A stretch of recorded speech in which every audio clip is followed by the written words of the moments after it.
Here's how you program it. Press and hold the program button. Time is blinking while you're holding it. Change the time.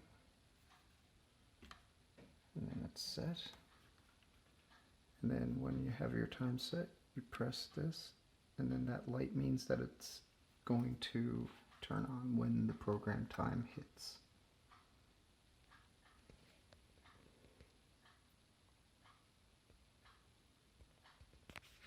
You have other options like water temperature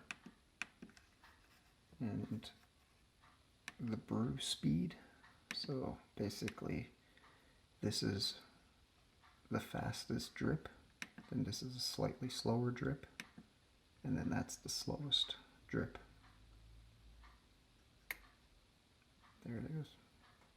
Just kicked on. Oh, it was on bold when I clicked on, so it's just going to be on bold.